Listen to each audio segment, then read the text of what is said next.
Anne Phillips' thumb is already moving before her brain catches up. She's standing in her own kitchen, phone gripped so hard her knuckles go pale, staring at a photo her boyfriend didn't know she'd seen. Him. Another woman. A hotel hallway mirror. Time-stamped 3 hours ago. She doesn't cry. Not yet, she types. We're finished. Don't call me. Don't text me. I deserve better than someone who treats me like an option. Her thumb hovers over send for exactly 1 second. Then it's gone. She waits for the reply she already knows is coming. Some excuse. Some baby, let me explain. She's rehearsed being ready for it. Instead, 3 dots appear. Disappear, appear again. Ouch, I didn't even know we were dating. Anne blinks at the screen. She scrolls up. Same thread. Same conversation she thought she'd been having for the last 10 minutes. Wrong number. Her stomach drops in a completely different way now. Not heartbreak, something closer to horror. She just detonated the most humiliating message of her life on a total stranger. Oh my God, I am so sorry. Wrong number, she types, fingers clumsy with embarrassment. That's what they all say. Should I be worried you're seeing someone else too? Anne stares at the screen. Somewhere under the mortification, something else flickers. I promise this is the first time I've broken up with a wrong number, she types. Well, I'm flattered to be your first. She laughs out loud, alone in her kitchen, 10 minutes after finding out her boyfriend of 2 years was cheating. It doesn't feel right that she's laughing. It doesn't feel wrong either. Have you ever sent a text to the wrong person and wanted to throw your phone into the ocean? Drop your worst wrong number story in the comments right now, because Anne's is about to get a lot more complicated, and you won't believe where it goes. So am I officially single now? The stranger asks. 5 minutes ago, I wasn't in a relationship. Now apparently I've been through a breakup. You handled it very gracefully. I've had practice being blindsided. Long story. Anne sets her phone down, picks it back up, sets it down again. She doesn't know his name. She doesn't know his face. She doesn't know that 3 floors above a private security office in Gangnam, a man is sitting behind a desk covered in documents no one outside his organization is supposed to see, shipping routes, debts, men who want him dead, and that he just laughed for the first time in longer than he can remember at a breakup text meant for someone else. His name is Park Sun. The last person who made him laugh unscripted worked for him. She's no longer alive. What do I call you? He types, since apparently we're doing this now. Wrong number. Fair, then your breakup girl. I did not break up with you. An innocent bystander who is now emotionally invested in whether you're okay. Anne's throat tightens. She looks at her actual boyfriend's name still sitting unanswered at the top of her phone. 12 missed calls. She doesn't open them. I'm okay, she types to the stranger, or I will be. Whoever he is, he's an idiot. She sets the phone face down and finally lets herself cry. Quiet, controlled, the kind of crying you do when you're proud you held it together and don't need an audience for the part where you don't. When she picks the phone back up 20 minutes later, one more message is waiting. No pressure to keep talking to a stranger, but if you want to. I'm apparently a good breakup rebound texting service now. She starts typing back. The next morning, before she's even out of bed, her phone buzzes. Did breakup girl survive the night? She smiles before she can stop herself. What Anne doesn't know is that 70 floors above the city, a man just canceled the first 15 minutes of his schedule to finish a conversation with a woman whose name he doesn't have yet. 2 men are waiting outside his office. Later, one of them reports that Park Sun seemed distracted during a meeting that decided the fate of a rival organization's territory. Distracted is not a word anyone uses about Park Sun. Distracted gets people hurt. He doesn't care. He answers her text anyway. For weeks, the texting doesn't stop. Good morning from him before she's finished her coffee. A rant from her about a coworker microwaving fish. A joke from him that shouldn't land but does. A photo of her lunch he pretends to have opinions about. She tells him about her ex, not everything enough. He listens. He doesn't rush to replace what broke, which is exactly why she starts trusting him faster than she trusted a man she dated for 2 years.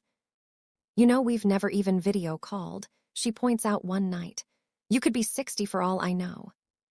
I could be. Does that change anything? I'd be disappointed in my own judgment. Good thing I'm not then. How would I know that? Trust me, breakup girl. She does. That's the part that scares her. What Anne can't see is the security detail repositioning every time Parkson steps outside. The 2 bodyguards trailing 4 car lengths behind him to dinners, he now insists on eating alone, phone in hand.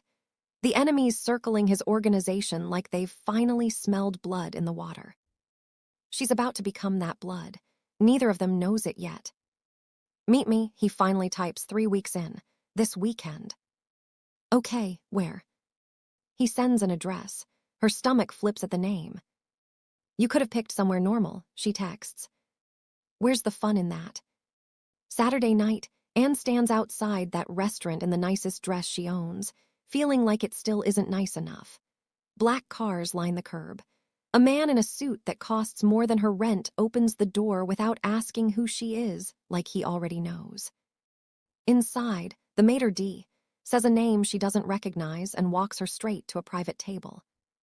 Her phone buzzes. I'm here, look up. Anne looks up, and every person in the restaurant turns to watch the same man walk toward her table. Waitstaff straighten. A group of businessmen nearby practically stand at attention. She recognizes him, not from their texts, from magazine covers she scrolled past 100 times without really looking. Parkson sits down across from her, like none of that matters. Anne starts and doesn't finish. Disappointing, too tall, not what you pictured. You're the guy from the business magazines my dad reads. Guilty. You let me think you were just some random guy this whole time.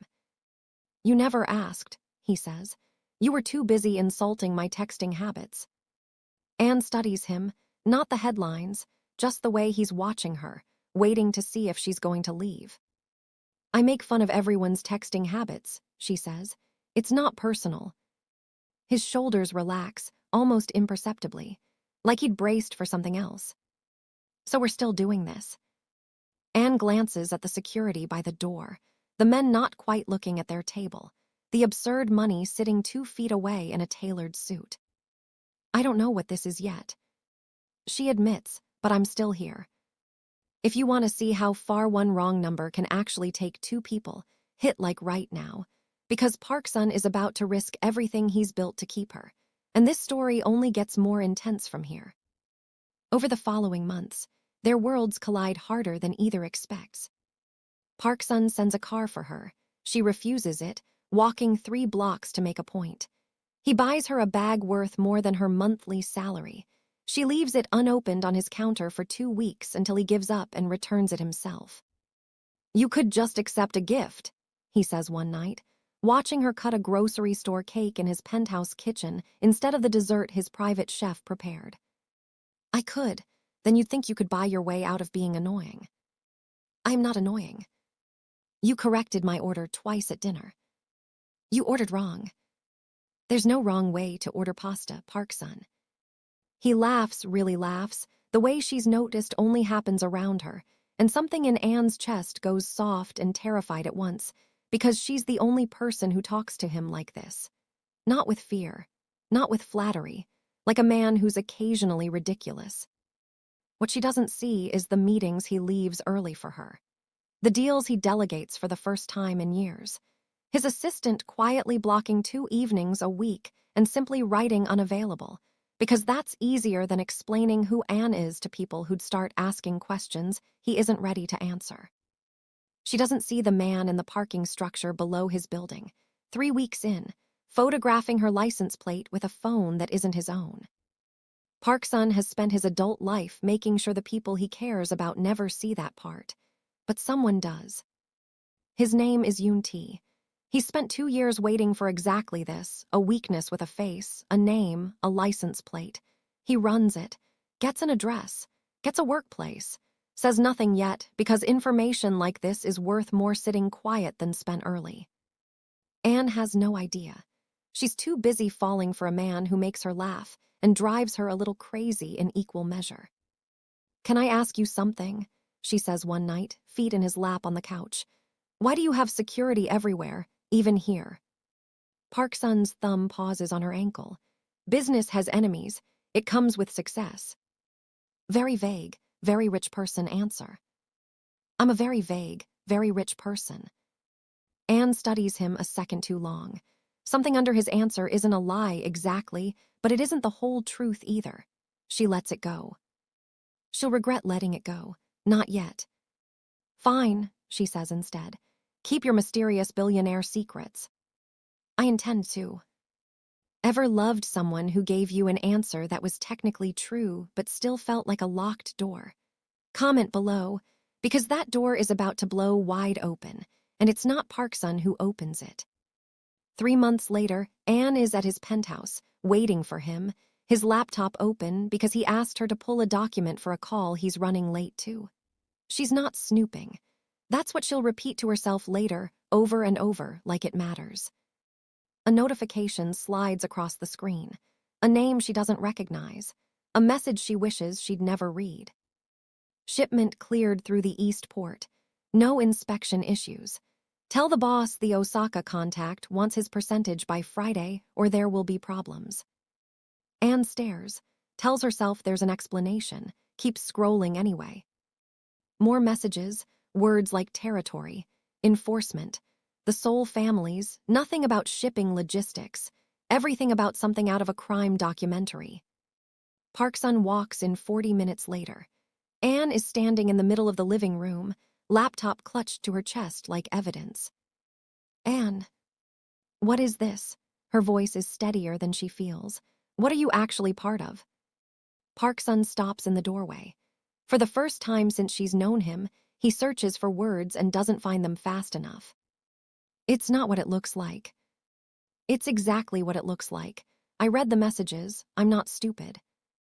"I never said you were." "Then stop treating me like I am." The silence stretches.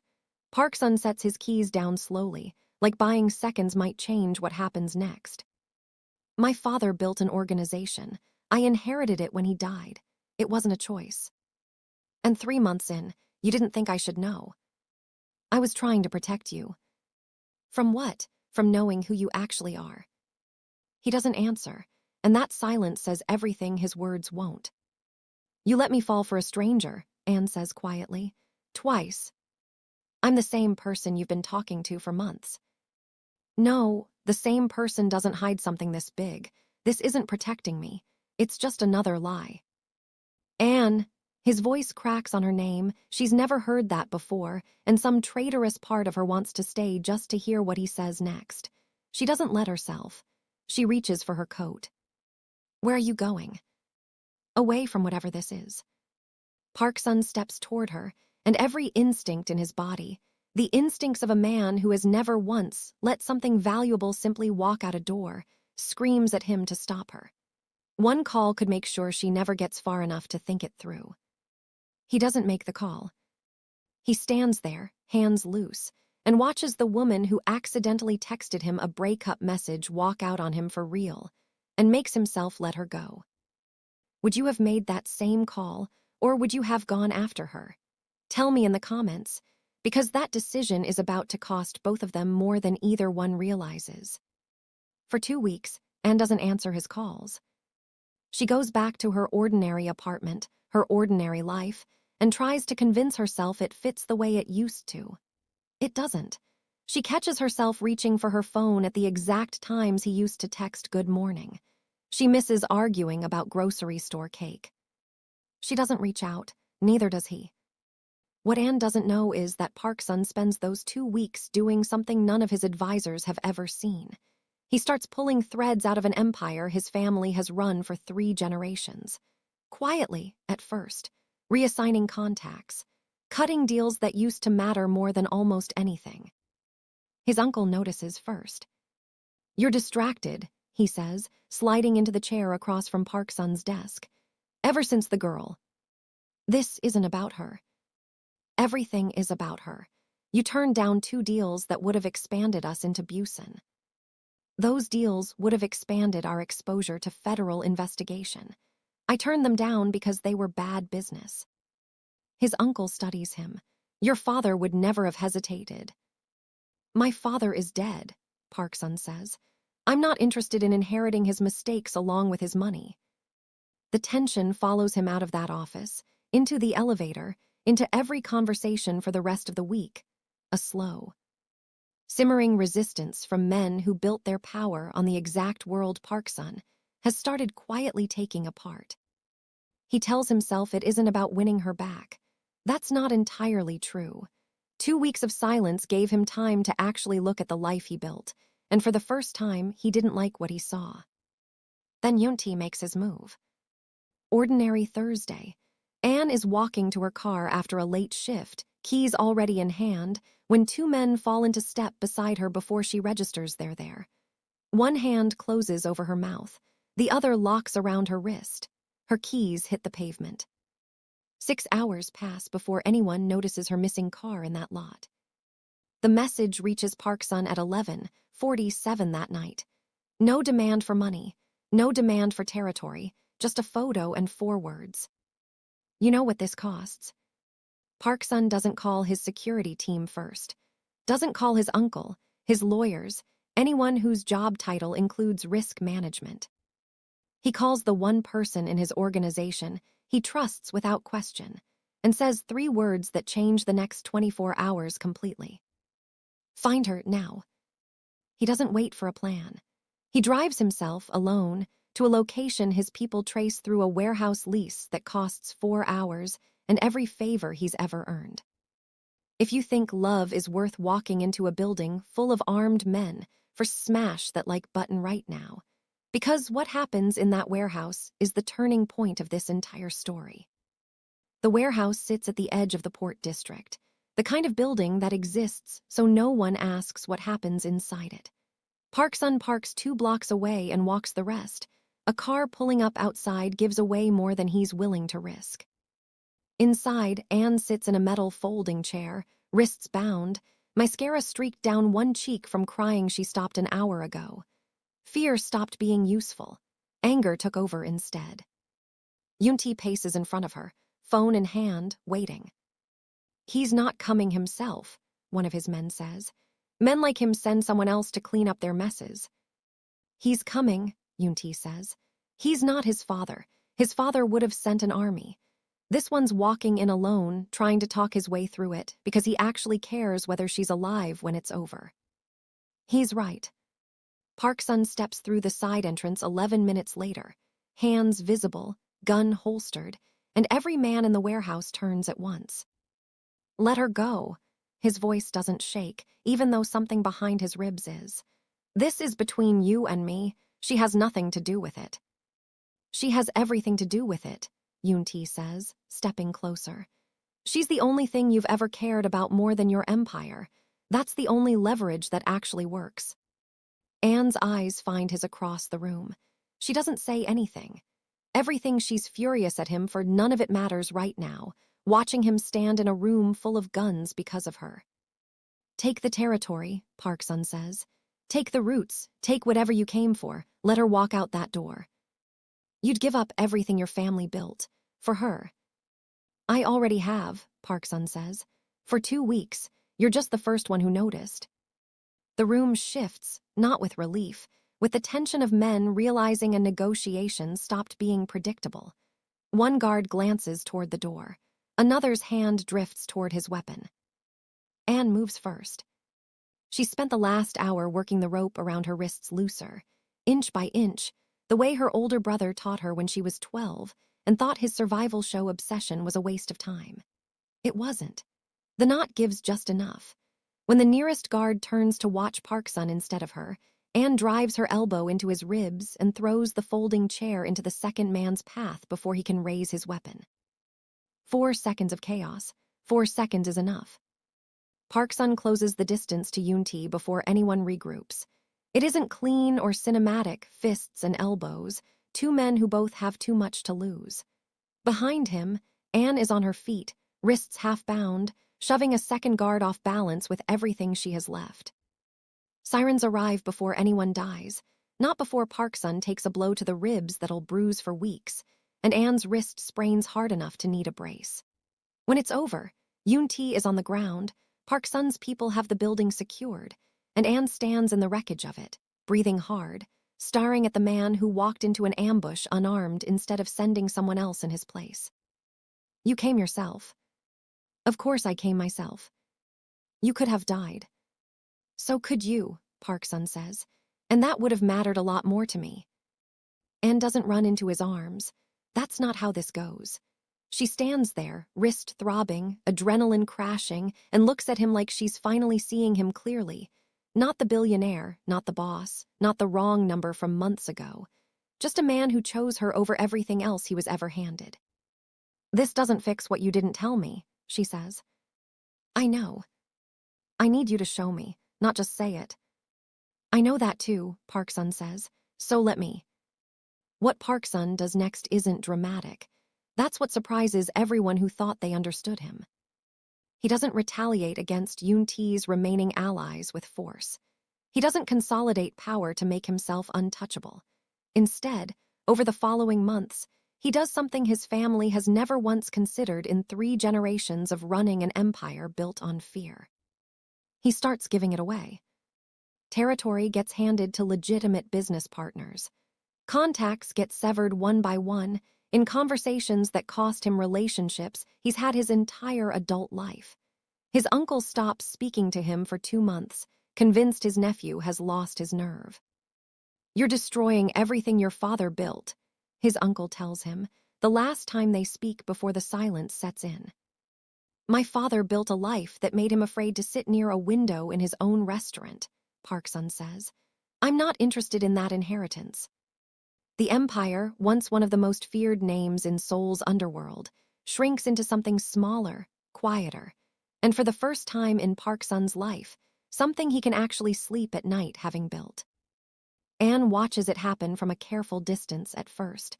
She doesn't run back into his arms just because he nearly died for her. She's not interested in a love story that only works because of a crisis. She wants to see who he becomes when the crisis is over. What she sees, over those months, is a man who shows up, who tells her things before she has to find out on her own, who stops treating protection and honesty like they're opposites. It takes time. It's supposed to take time. Months later, Park Sun asks her to dinner, the same restaurant, the black cars, the staff who still remember exactly who he is. This time, Anne walks in wearing something she chose because she wanted to. Not because she was nervous about being underdressed for a billionaire. He's already at the table when she arrives, and this time, he stands the moment he sees her. You look happy to see me, Anne says, sliding into her seat. I'm always happy to see you. I'm just better at showing it now. She laughs, easy, uncomplicated, nothing tangled underneath it anymore. Halfway through dinner, Park Sun slides his phone across the table, screen lit on a conversation Anne hasn't looked at in almost a year. Ouch, I didn't even know we were dating. Her throat tightens as she scrolls through the thread. Every joke, every ordinary Tuesday argument about grocery store cake, all of it saved exactly where it started. You accidentally texted the wrong number, Park Sun says quietly. Best mistake I ever made. He's already out of his chair before she finishes, dropping to one knee beside the table, while half the restaurant pretends not to watch and fails completely. Then make one more mistake, he says, ring box open in his palm. Marry me. Anne laughs, and the tears come with it, the good kind she's never minded crying. You're not the wrong man anymore. Is that a yes? It's a yes. Their wedding becomes one of the most talked about events Seoul has seen in years. Not for the size, though it's enormous, and not the guest list, though half of it reads like a business magazine's who's who. It's the story everyone at the reception ends up telling each other, table to table, like the best kind of gossip. The billionaire who fell in love with a wrong number. Anne walks down the aisle toward a man who once ran an empire built on fear, and watches him wipe his eyes without any shame in front of every powerful person he knows. Somewhere in the crowd, his uncle sits stiffly, present, but unconvinced proof that not every ending wraps up clean, and that's all right too. Park-sun watches her walk toward him and thinks about a message he almost didn't answer, a breakup text meant for someone else entirely, and how close he came to letting his phone sit there unread. He doesn't let himself imagine that version of his life. He doesn't need to. Anne reaches him, takes his hands, and somewhere behind them, a phone that's been backed up 3 separate times still holds the first 4 messages that started all of it. Proof that sometimes the best thing that ever happens to you starts with getting something completely wrong. If this story hit you right in the chest, don't just scroll past it. Hit like, subscribe so you don't miss the next one, and drop a comment telling me one thing. Would you have answered that wrong number or blocked it and never looked back? I read every single one, so let's hear it.